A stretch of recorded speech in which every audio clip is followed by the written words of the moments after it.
Konsep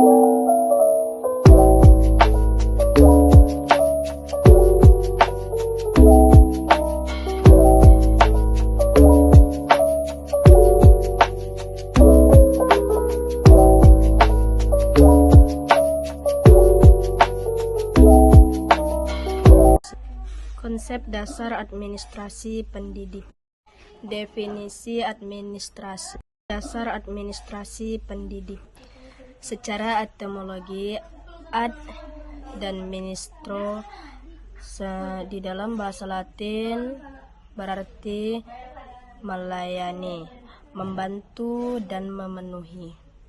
Terminologi, proses untuk mengelola sumber daya 7M dan 1L, money, masquesi, marketing,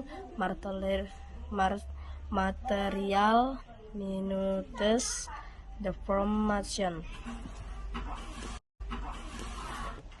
Apa pentingnya administrasi sumber daya dapat berfungsi secara optimal?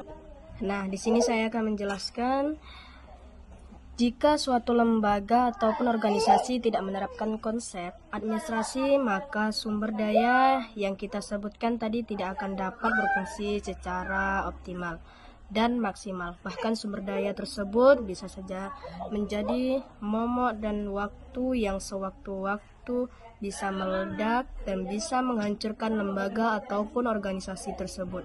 Nah, karena itu suatu lembaga tersebut penting untuk menerapkan konsep administrasi agar sumber daya tersebut bisa seefisien dan tercapai secara maksimal. Adapun tujuan dan manfaat administrasi pendidikan. Yang pertama, terwujudnya proses belajar mengajar yang bermanfaat. Yang kedua, peserta didik aktif membanggakan diri.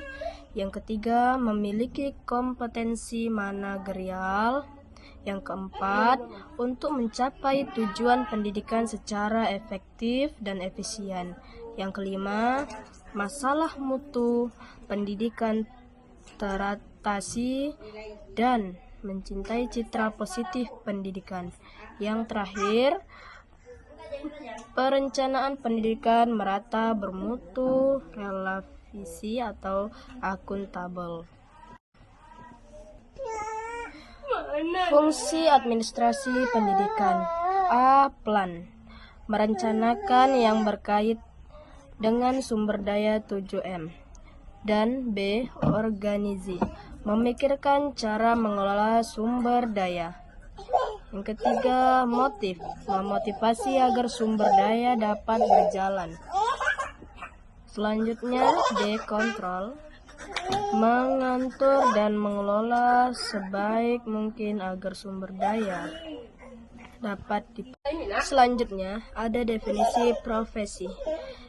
Etimologi, profesion berarti pengakuan kemampuan dalam melakukan suatu pekerjaan. Terminologi, suatu pekerjaan yang mempersyarat pelakunya melewati suatu pendidikan tinggi.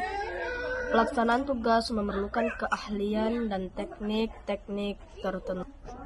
Profesi adalah pekerjaan, namun tidak semua pekerjaan adalah profesi. Selanjutnya, ciri-ciri profesi.